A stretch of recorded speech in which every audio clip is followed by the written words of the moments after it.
Welcome to the ITSP Magazine Podcast Network. You're listening to a new Redefining CyberSecurity podcast with Sean Martin. Have you ever thought that we're selling cybersecurity insincerely, buying it indiscriminately, and deploying it ineffectively? Well, perhaps we are. Let's look at how we can organize a successful information security program that integrates business culture with people, process, and technology to drive growth and protect business value. Knowledge is power, now more than ever.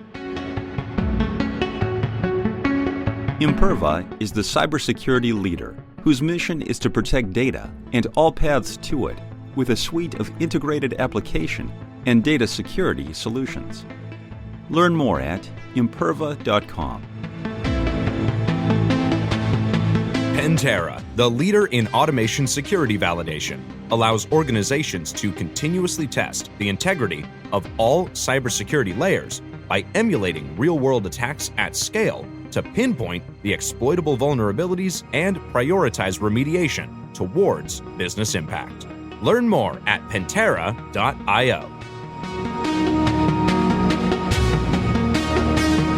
And hello, everybody. You're very welcome to a new episode of Redefining Cybersecurity here on the ITSP Magazine Podcast Network. This is Sean Martin, your host, where I have the fortune of connecting with people from all over the place to look at how we can operationalize security and do it in a way that not only protects the revenue that we generate, but actually helps companies create some of that revenue in the first place, being more efficient and wise in their risk management procedures and efforts. So you know the show if you're listened for a while.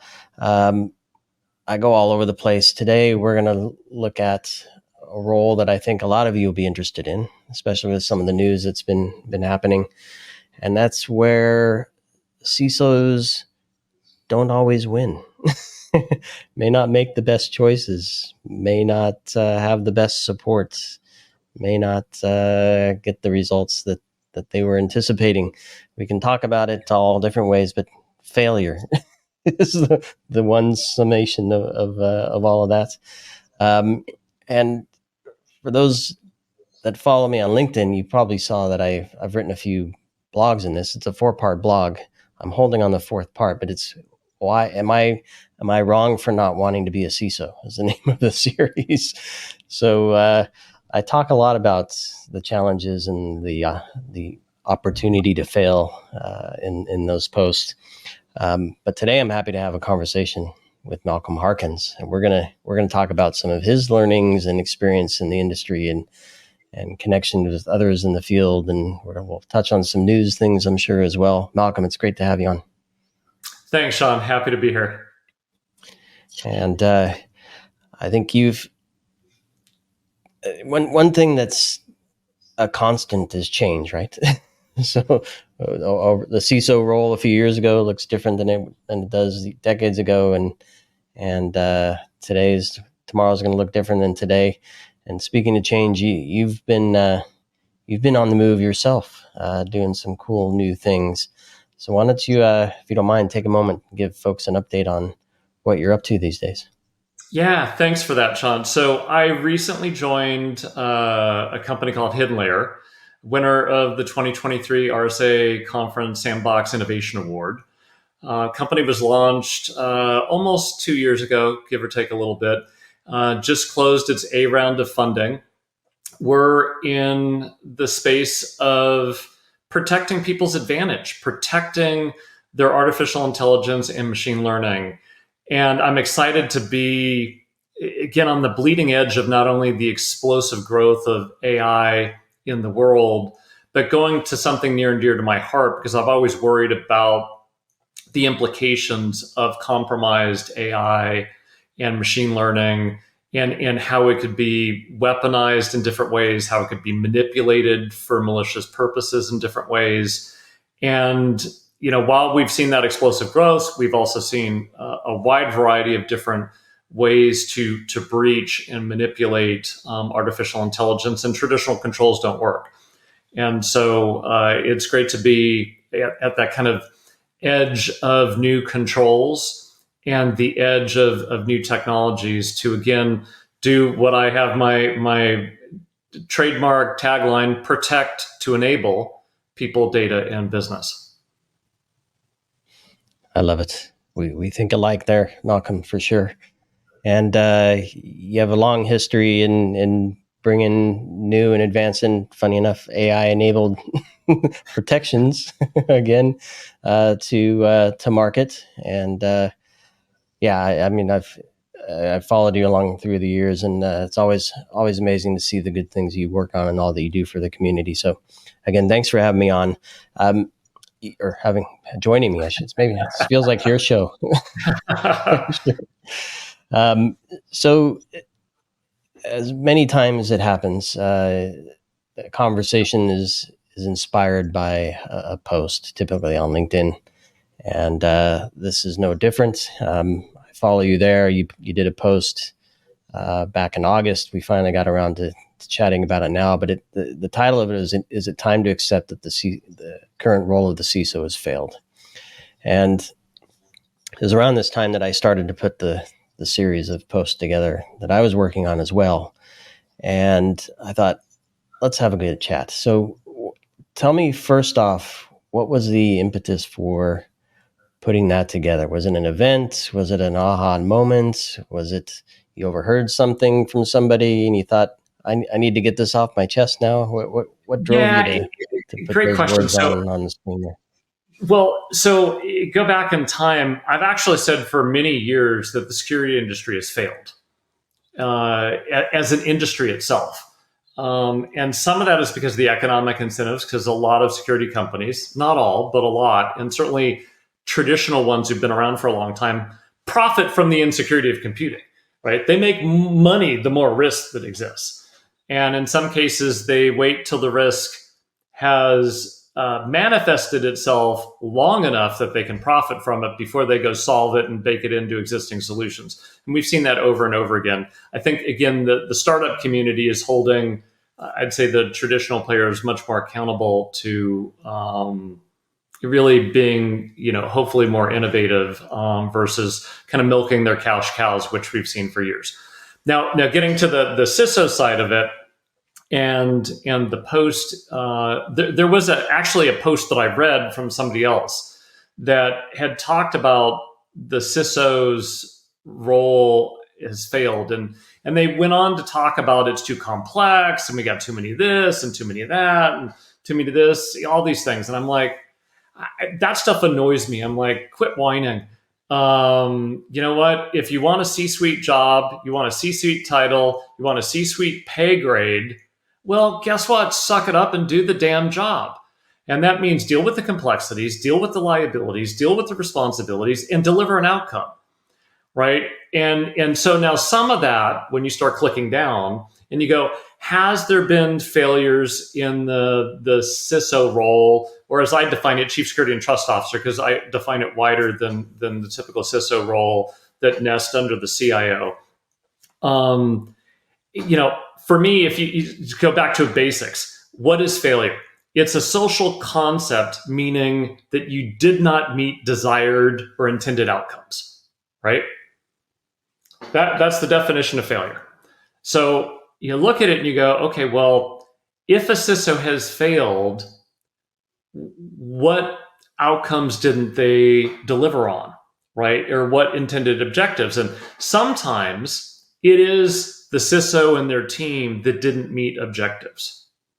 Other times, it is the organization itself, CEO, CFO, general counsel, that the board, the organizational inertia that agreed for you to hit a set of objectives, but frankly didn't fund you or allow you to actually do it, right? So you have two things that could potentially drive the failure. And sometimes when you have a combination of both, a company that will, I'll be really blunt, give lip service to saying security is important and all this stuff, but frankly, doesn't give a crap. And, the CEO will get up or CIO will get up during Cybersecurity Awareness Month and do the rah-rah. cybersecurity stuff and then go back to their office and then go, why are we doing this crap? And that's a low risk. And you security team, you don't know what you're doing. You're getting in the way. I mean, that happens, right? But there's also cases where, again, truly the security team and or the leader has failed to define the right objectives and has failed to achieve it within the construct of the budget and time they were given. And that's clearly, in my mind, a failure of the CISO. Yep. And I know we want to talk about the three angles, the individual, the organization, which you kind of alluded to a bit there, and also the industry, because I've seen a couple of the comments, and one from Rick McElroy where, what does he say? I think we haven't achieved the success we all wanted, but I don't know if it's a complete fair is what he started off with there. And what you described and that point from Rick makes me think we didn't know in the early days what success was. So we were just kind of going and doing and setting a bar, sharing that bar with others, sharing learnings with others. And I think we've reached a point now where the role is mature. But do we have a clear, common understanding of what success looks like so that we can then say, no, we didn't achieve it? Or is that still all over the place? What do you think? I think it's still all over the place. So I've asked this question a lot of peers for years. I mean, I've been in this area for now 22 years here in another few weeks. And I've asked repeatedly over and over again, what is your design goal for your security program? What is your design goal? And people go, I want to achieve SOC 2 compliance, or I want to achieve NIST CSF 3.7 out of 5, or I want to achieve, a hygiene level of patching 99% of the systems, 99% of the time in our allotted SLA, right? And I go, I want a green dashboard. Yeah, exactly. And I'm like, those are measures of motion, not measures of progress. And some of those compliance standards, while I adhere to them, like them in some ways, hate them in other ways, they are not a design goal to achieve an outcome, right? If we were building a building in California, we would have to meet a certain earthquake seismic rate for the earth to shake, for the building not to collapse. That's a design goal, right? If I want to drive a car and go from 0 to 60 in 2.7 seconds, that's a design goal. Or braking in a certain time period, that's a design goal. Crash test ratings for car, design goal. My design goal when I landed to run security and business continuity in the Intel IT organization 22 years ago, I'm a former finance guy, cash is king, spending money on security didn't add to Intel's net income, right? Yeah. I had one primary goal and then a couple secondary goals. The primary goal was no material or significant event. That was job one. And doing that at the least total cost of controls with the least amount of friction and impediments on business velocity, right? So you look at it and you go, 22 years ago, that was my goal. And I knew that as a former finance person. And look at where the SEC is now going. Well, we got to talk about materiality. I'm like, look, it's always been about materiality. But you ask most CISOs what their design goal is, and they are not either able or willing to say, my design goal is no material or significant events that would impact my shareholders, my stakeholders, or my customers. That should be number one design goal. Second design goal, which again, when I got silence, we're a security company, right? We're supposed to be protecting those who can't protect themselves. Well, guess what? That means I had to go above and beyond that design goal. You know what my second design goal was? Only a nation state actor should ever be able to get in, and they have to work for it. The equivalent of saying, I've got a safe, and how long will my contents last at 1200 degrees Fahrenheit? Guess what? Those are the type of design goals that we should be setting. Then we can actually figure out if we succeeded or failed. Now, a different company might go, material events are fine. Okay, well, what type of events are okay? And what type of threat actor is okay to get in, and how easy should we make it for them? Those are the design goals and standards we should be setting. And without doing that, it becomes really hard to judge, did you succeed or fail in any situation. Yet I know I can go back and say where I succeeded and where I failed because I know what my design goals are. No, I don't know that I've heard it lately, but it certainly was a mantra. I think maybe I heard it a couple weeks ago, but it's certainly been a mantra for years that it's not if, but when, right? No such thing as 100% security. But that's true of everything. You can't eliminate risk. You can't eliminate it physically. You can't eliminate it logically. You can't eliminate it in the financial markets, right? So there's no risk-free world. But what you can do is become really close to eliminating the potential of material impact if you've designed your control environment appropriately. So I have a feeling we're going to go a place I love, because around risk management. Because what you're describing there is setting a goal, painting a path to achieve that goal, and mitigating risk and dancing around ambiguity to get there, right? Exactly. So, I'm like, look, you look at it and you go, there's three dynamics: what risk, at what cost, at what potential impediment to business velocity. And you go, okay, well, I don't want to impede the business that much, but I will if it means I'm going to mitigate a material impact. And then the question just becomes how much money you're capable of spending. And, this becomes a challenge with a lot of people, particularly the past 20 months or so, right? There's been studies that said CISOs budgets have been growing unchecked. I get more money, more people, more this, more that. And guess what? The past 20 months, that went away. Growth of the security spending in many organizations flattened or went down. I talked to a lot of peers. They didn't know how to deal with a budget cut. I always did, because I'm like, will this create a material event? No. Well, guess what? I can accept that risk. Why? Because the design goal says no material significant events. Anything less than that is an operational issue, and we'll deal with it when and if it comes. So it begs a question for me. I kind of pull back to a couple of conversations. We had one with Steve Katz and one with Roland Cloutier, where this idea of not just one CISO, but many CISOs specialized in different things, right? I think I actually wrote another post on this point as well. And so what I'm wondering is if we're being asked to do something that we, being the CISO, asked to do something that we're not good at, should that goal be defined for us with enough detail that we know what we need to achieve?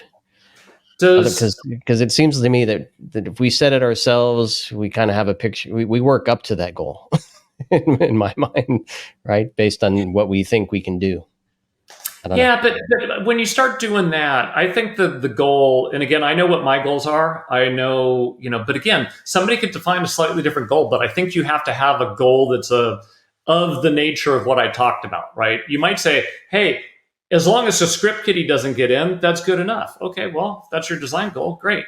But calibrate on those things with the organization, right? CEO, CFO, general counsel, and board. It's a bi-directional goal-setting process, right? But I think, and I know from my own truth of how I approach the role, you don't have multiple general counsels in a company. You don't have multiple CFOs in a company. You don't have multiple CEOs in a company. So if we have to have multiple CISOs so that we can specialize, then guess what? We're not a C-suite role. And that means me as an individual doesn't have the capacity to sit at that level. Okay, that's fine. Some people don't have it. Great.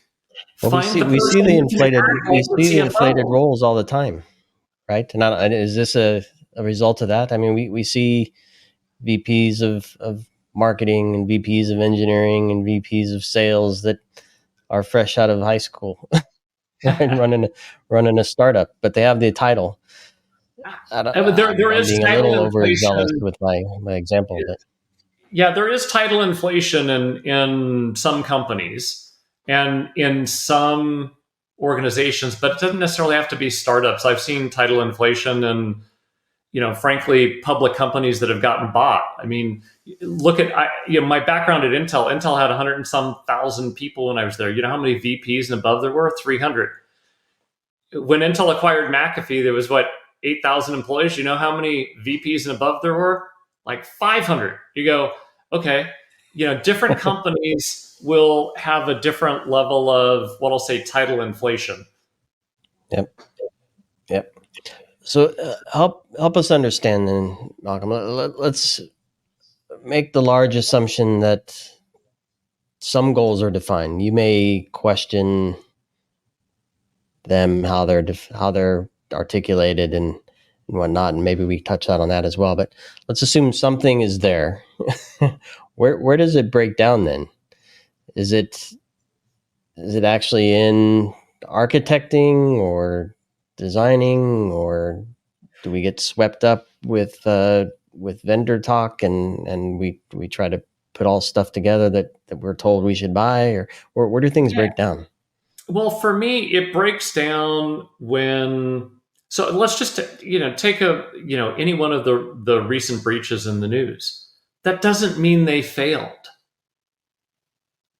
I've had systems that get popped and issues, and even I wrote a paper on materiality earlier this year where I disclosed and explained how Intel was the first company that disclosed a cyber incident because it was potentially material under existing Sarbanes-Oxley law in 2010, right? So I look at it and I go, I think we failed when we haven't had the right dialogues, when we have succumbed to the pressure to water down, whitewash, or somehow dilute the portrait of risk.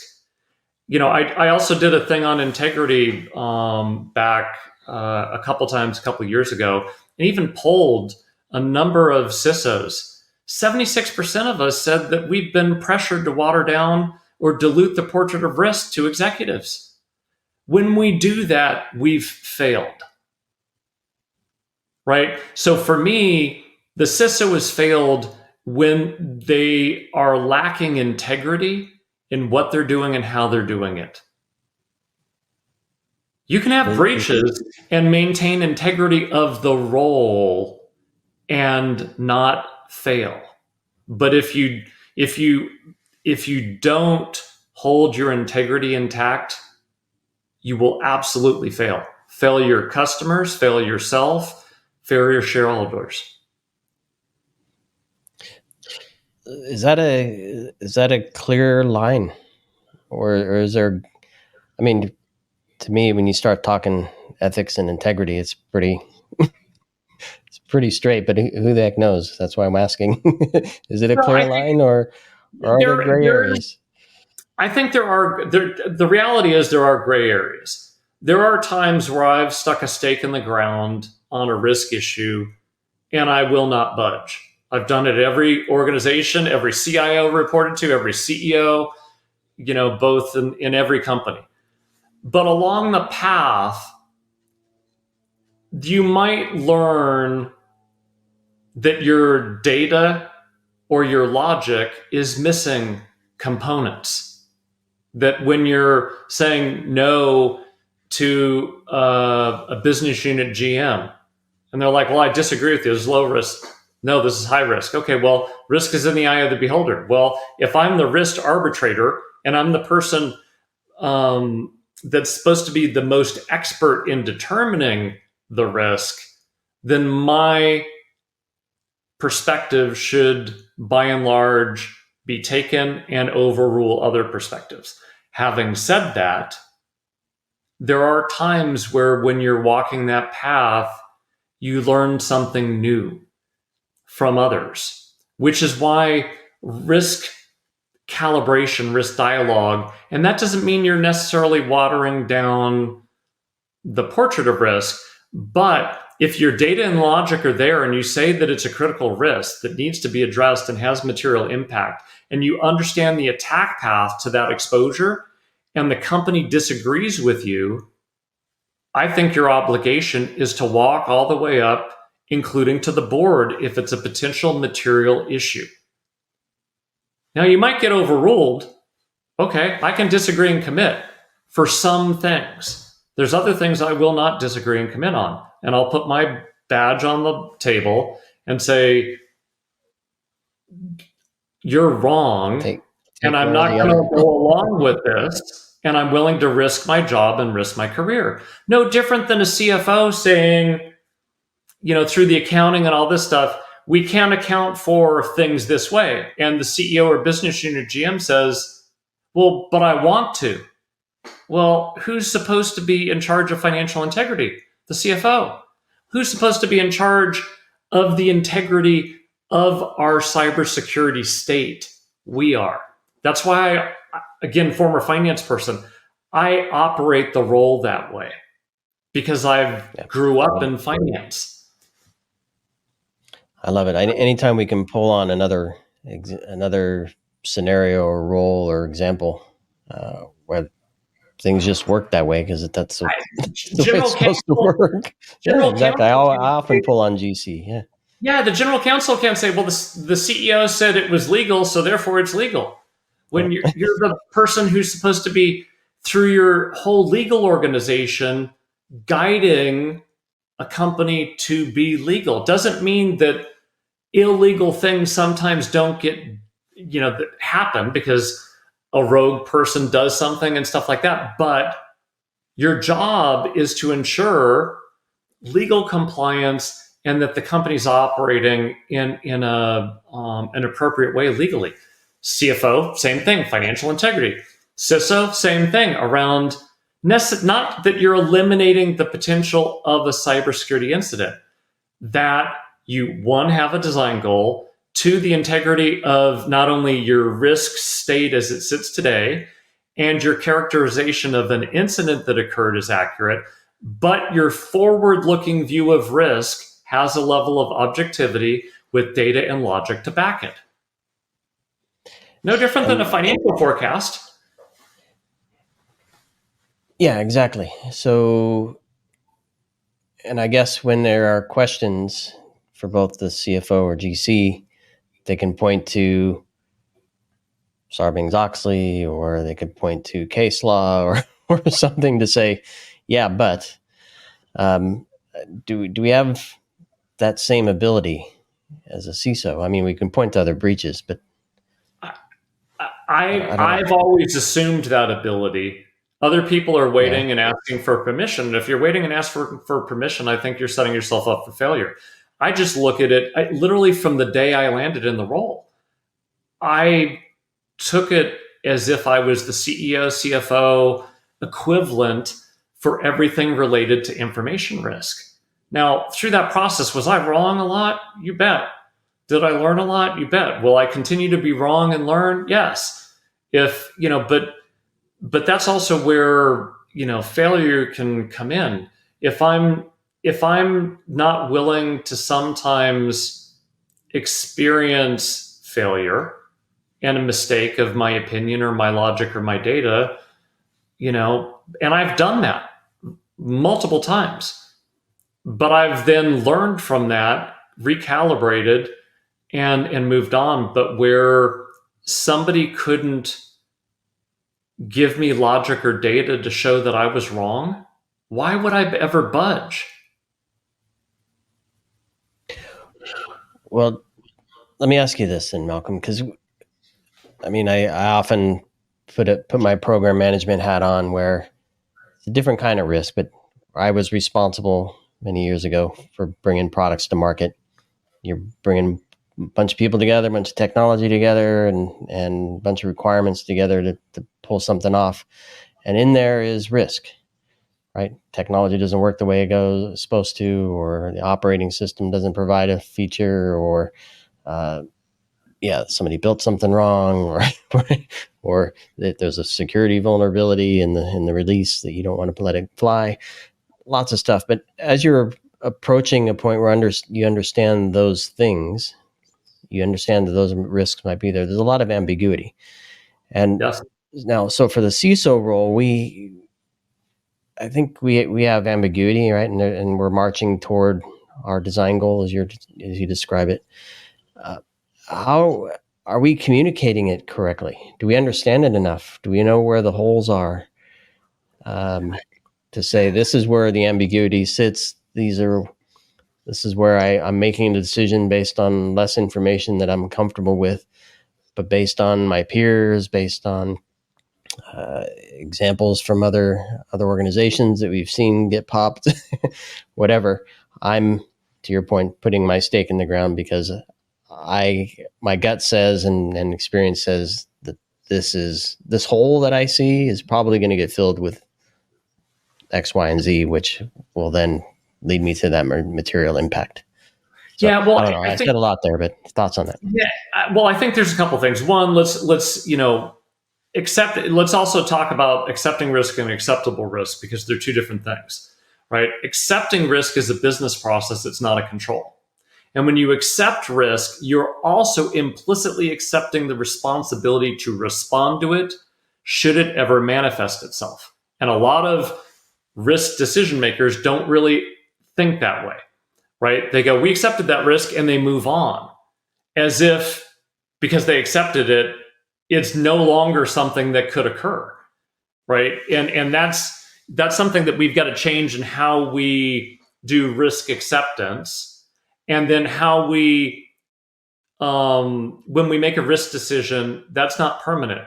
There's a temporal aspect to risk, right? So we accept it today, but there's a temporal nature to it. So we should be revisiting some of those accepted risks over time. And when we don't, that's also where we fail, right? Because assumptions change, the world changes. So put that on the side. Now on this ambiguity around the risk, I think there's a lot of ways you can reduce the ambiguity, right? You go, okay, take Log4j, right?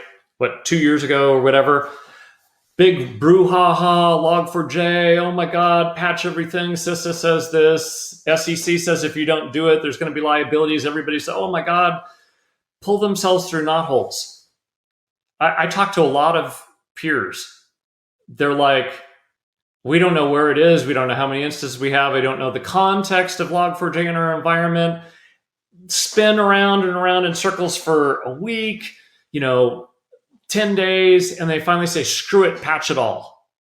Why? Because they didn't know where the instances of Log4j were in an attack path that would lead to an exploitable event that would cause an exposure, that would cause an oh shit moment and a material impact.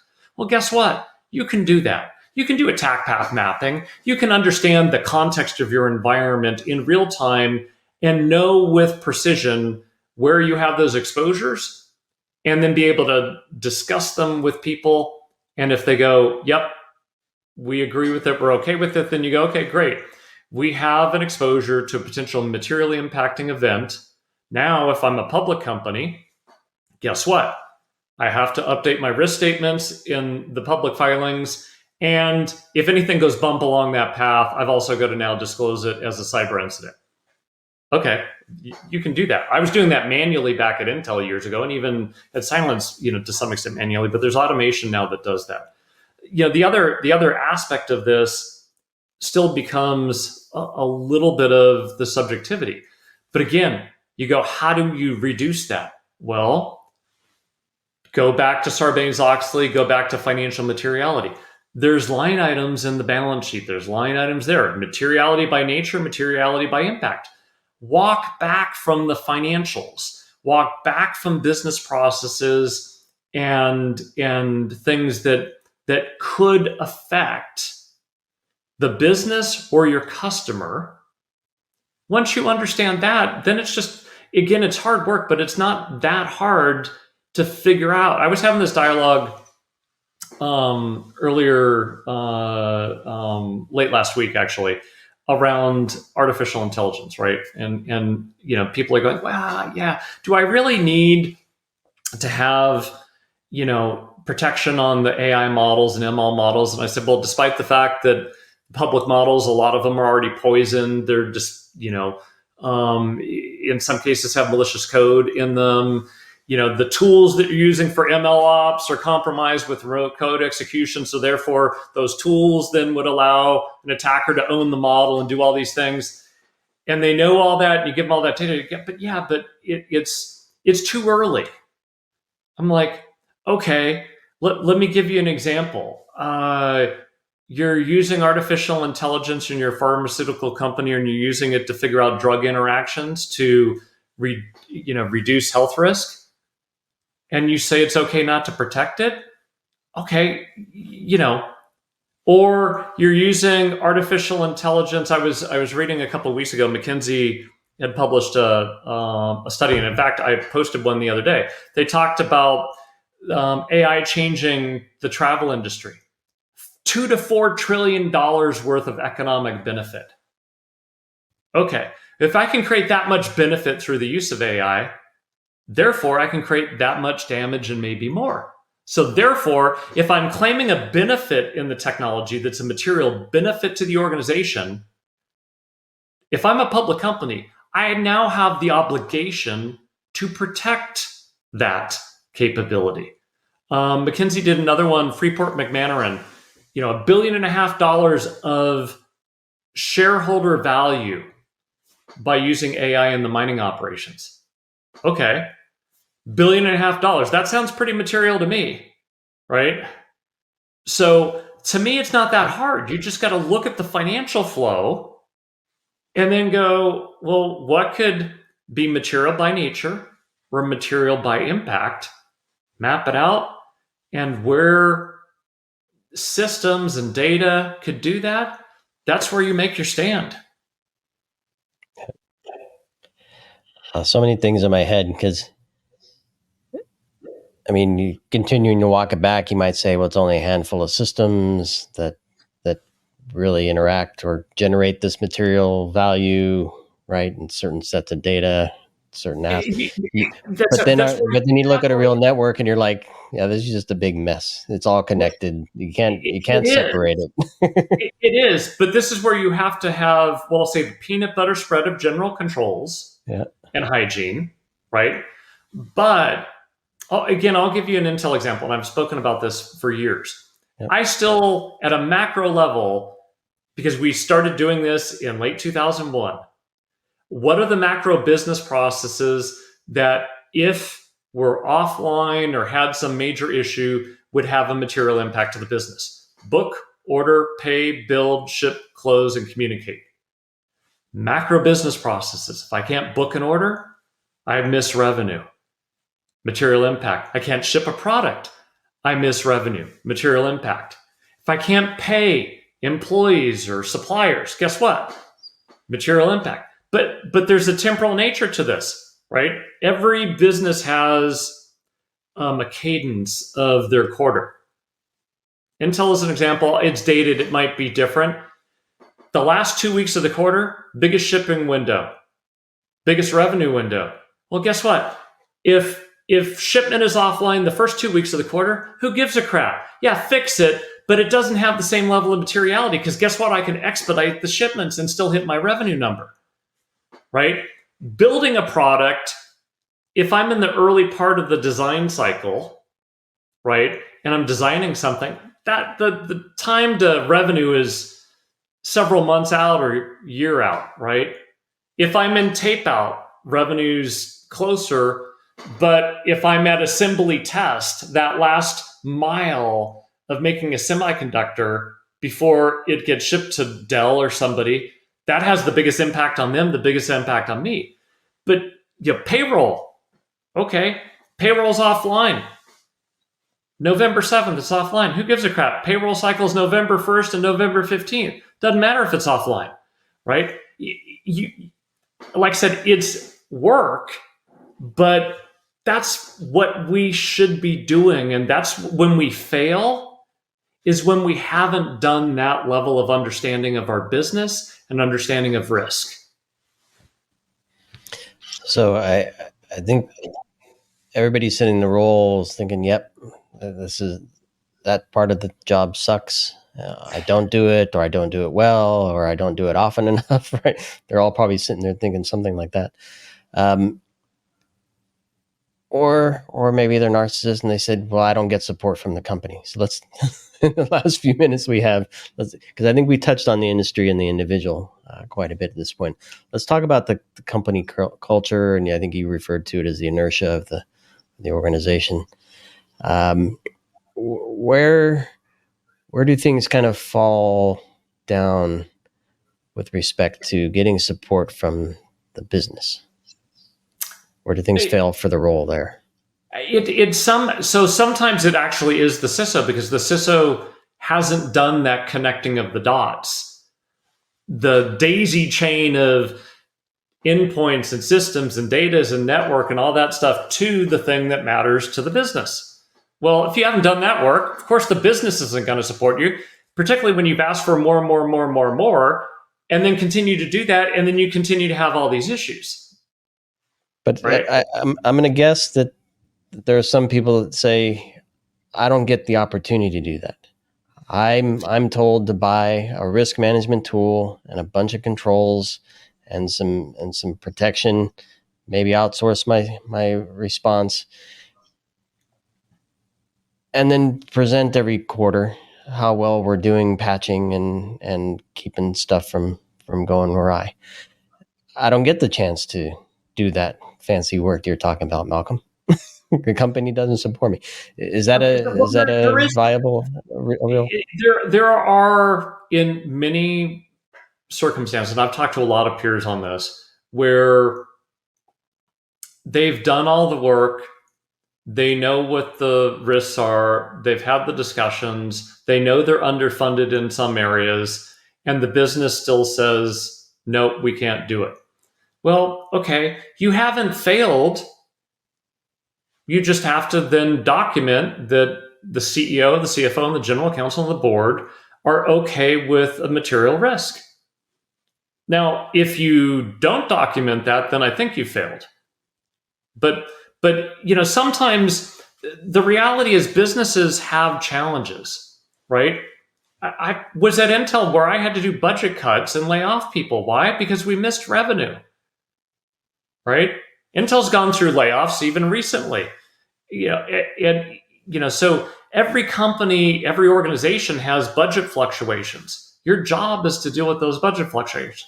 Now, again, there are times where I know, and I've seen it, where a CIO, a CTO, another C-suite executive does not give a crap about security or privacy. They give lip service to it. Well, frankly, if you can't go around them, through them, over them, or somehow remove them as a path in your decision making, then I think you need to look for another job. But don't, again, water down the integrity of what you're doing. Now, again, in other situations, it's just, the business environment. You said you've had responsibility of being product to market. I'm a former finance guy supporting general managers and stuff like that. I don't know any business leader with a budget who's ever gotten all the funding, all the resources, and all the timeline they needed to achieve their objective, right? You're head of sales. Okay, you have a target to hit a sales goal. You have a sales, cost of sales that you can hit and stuff, and you're told to hit it. And you get creative, right? It no different from this is the thing that drives me nuts about what I'll say the whining from some security practitioners. They go, well, I didn't get the budget. Well, okay, nobody ever gets the entire budget they want. Exactly. Yep. Yeah, you sell with fewer leads than you want, and less marketing collateral than you need. Yeah, but that's the job. Figure it Nobody out. Figure it ever. out. Yeah. Why does the CISO get to have everything they want? That's just not a reality in any organization. Special, Markham, you're special. Boy. All right. Yeah, we're at 44 minutes here. Clearly we could keep going for ages. I want to save the liability piece. I'm going to pull together a conversation for that. So I'm going to invite you to join me for that with a few other folks. I think it's going to be interesting, especially knowing that you have a particular view that may not be popular with some of the others. That could be a fun conversation. Yeah, but, any quick thoughts on that while we're here?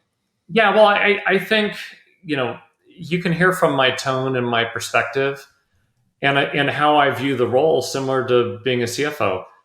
If you haven't done the role with integrity, you haven't reported actual events in a way that is honest and true, you haven't done your forecasting of risk honest and true, and you've swept stuff under the rug or manipulated the portrait of risk because of pressure, you deserve to be liable. Plain and simple in my mind. But go back to the success thing and failure thing. Winston Churchill had a really fantastic quote: "Success is not final. Failure is not fatal. Sometimes it is, but it's the courage to continue that counts." Right? We're on a journey, but no finish line. Yeah, and I was going to ask that because is it okay to fail? And I'm just thinking when the handcuffs come, no, it's not okay. But we often say you want to fail fast, learn from your mistakes, and move on. To your point, right? The courage to keep going. But when the penalties are severe, you don't want to fail. I wouldn't want to fail anyway. Which goes back to, am I not wrong? Am I wrong for not wanting to be a CISO? No.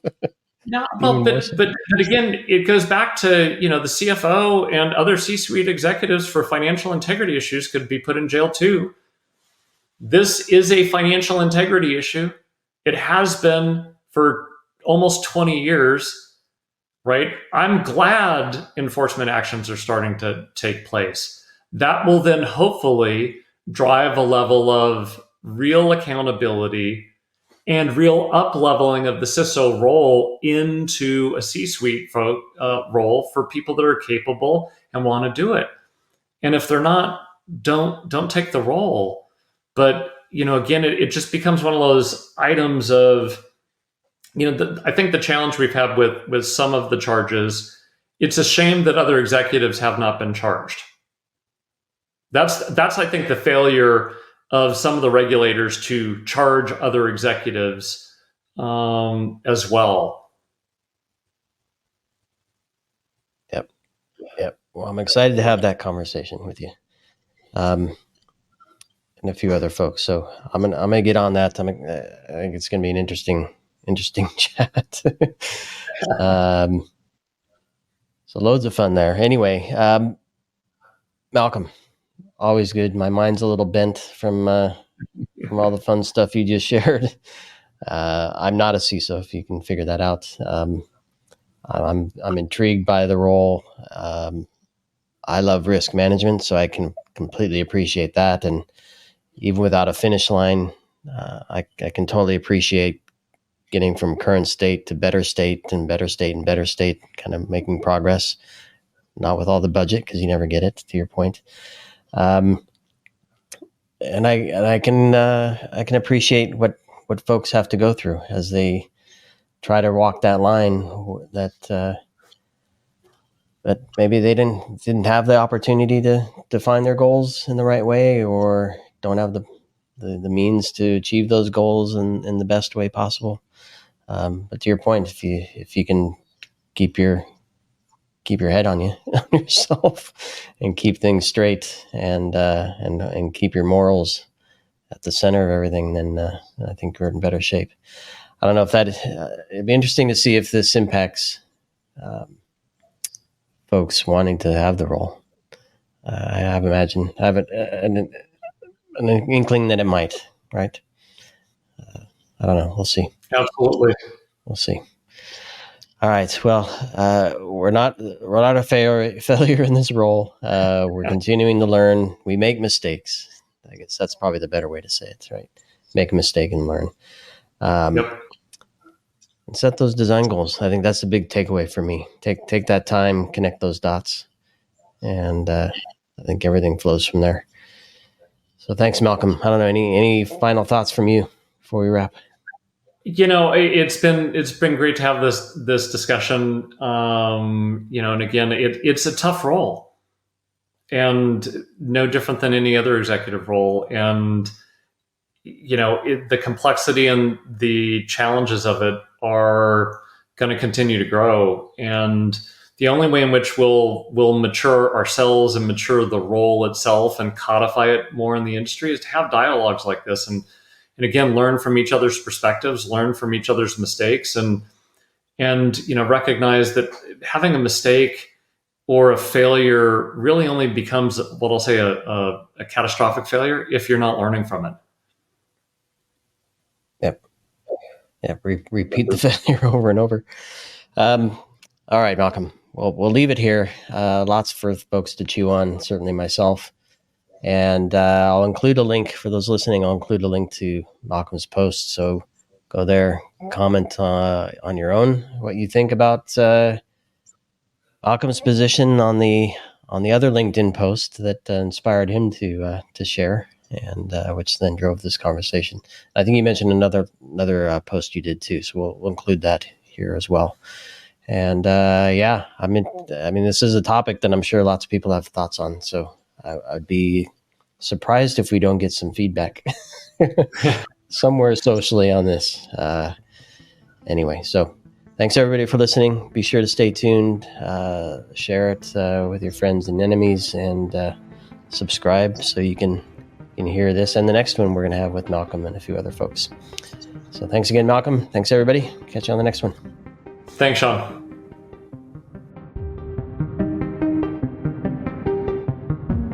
Pantera, the leader in automation security validation, allows organizations to continuously test the integrity of all cybersecurity layers by emulating real-world attacks at scale to pinpoint the exploitable vulnerabilities and prioritize remediation towards business impact. Learn more at pantera.io. Imperva is the cybersecurity leader whose mission is to protect data and all paths to it with a suite of integrated application and data security solutions. Learn more at imperva.com.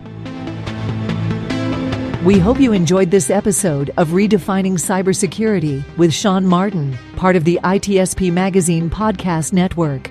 If you learned something new and this conversation made you think, then share this show and itspmagazine.com with your friends, family, and colleagues. If you represent a company and wish to connect your brand with our conversations, you can sponsor one or more of our podcast channels. We hope you will come back for more stories and follow us on our journey. You can always find us at the intersection of technology, cybersecurity, and society.